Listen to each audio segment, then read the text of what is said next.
bonsoir, bienvenue dans le 19-20 Provençal Côte d'Azur. Au sommaire, un rassemblement contre les féminicides à Istres dans les Bouches-du-Rhône à l'initiative de Jean-Jacques Bertin. Sa fille, Laura, 22 ans, a été tuée en 2019. 9 Istres dans les Bouches-du-Rhône. 2 associations organisées cet après-midi un rassemblement contre les féminicides. Nous recevons Jean-Jacques Bertin, président de Laura B, 22 ans. Reportage à Istres de Emmanuel Rouillon et Romain Fiorucci.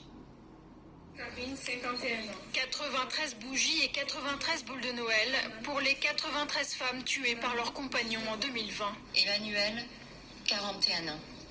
Madalina, 40 ans. Linda, 37 ans. Un nombre qui certes est en baisse, mais reste très alarmant. Alors aujourd'hui à Istres, plusieurs associations font cause commune dans le but peut-être de sauver des vies.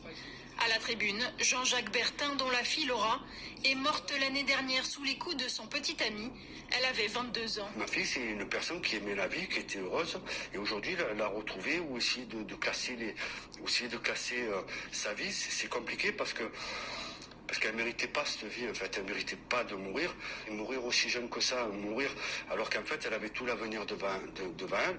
Aujourd'hui, ce qui est dur pour moi, c'est que ma fille, elle aurait réussi. C'est pour se faire entendre que les associations de la région ont décidé de s'unir. Si l'équipe municipale d'Istres était à leur côté aujourd'hui, le chemin est encore long pour faire bouger les choses au niveau national. Prévenir pour mieux guérir, mais qui entend ces mots ?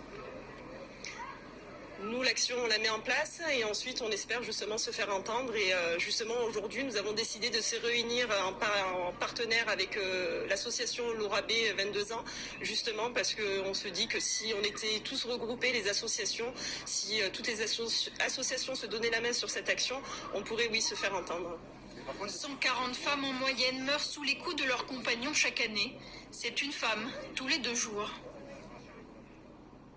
Et c'est donc le père de Laura qui est notre invité. Bonsoir monsieur. Bonsoir. Vous êtes très impliqué depuis 19 mois dans ce combat contre les violences faites aux femmes. Votre message et votre objectif à vous, quel est-il ? Donc mon message, ça fait 19 mois que je rencontre des présidentes et des présidents d'associations, des victimes. Et aujourd'hui, mon message, il est qu'on est tous concernés et qu'il faut qu'on s'unisse face à ce fléau. Quand on ose parler d'un fléau, on l'identifie, et si on ose l'identifier et qu'on prend une décision de l'éradiquer, on arrivera à vaincre ce fléau. C'est pas toujours facile de l'identifier. Pour Laura, par exemple, ça a été très rapide, en quelques mois seulement.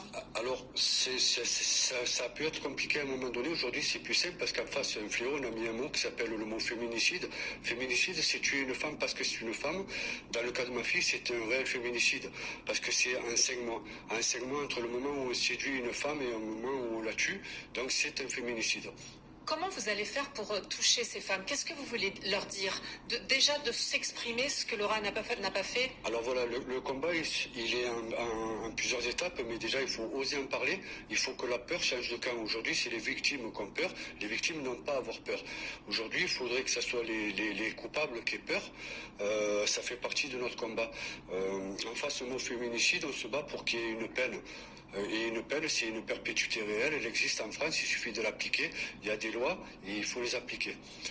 Pour Laura, donc, il y a eu une absence de communication entre vous. Qu'est-ce qui retient les femmes ? Vous parliez de la peur. Est-ce qu'il y a aussi la honte de reconnaître un échec ? Bien entendu, parce que la plupart de ces femmes, en fait, ont toutes les capacités de ne pas accepter de telles situations. Après, en face d'elles, c'est des prédateurs, c'est un prédateur. Donc un prédateur, il met tout en place justement pour faire douter une personne, il l'isole, et il la met sous son emprise, il l'isole de sa famille, il l'isole de tout. Et à partir de là, cette personne, elle est dans le doute, et elle subit. Et le fait de subir, alors qu'elle est consciente qu'elle a des compétences pour se sortir de telles difficultés, elle a du mal à en parler. Et il faut la prendre en charge davantage, c'est ce que vous demandez. Bien entendu, aujourd'hui, un coupable est pris en charge à 100% par l'État. Il faut faire la même chose pour les victimes. On ne les prend pas assez en charge. On les prend en charge sur du court terme avec des solutions qui ne sont pas adaptées. D'hébergement, ça ne suffit pas. Tout à fait. Ouais. Qu'est-ce qu'il faudrait de plus? Des vrais projets, en fait. Il faut l'aider, si elle est maman, il faut l'aider en prenant en charge ses enfants, parce que c'est un gros problème. Après, il faut l'aider, un suivi médical, voire psychologique, et surtout qu'elle ait un projet professionnel, y compris passer son permis si elle n'a pas son permis, mais il lui faut envisager un avenir. C'est des personnes qui doutent d'elle, donc il faut les remettre en confiance. Les remettre dans un circuit normal. En tout cas, en 19 mois, vous avez appris beaucoup de choses, Monsieur Bertin, sur ce problème et sur les féminicides. Merci beaucoup C'est moi qui d'être vous remercie. venu d'Istra.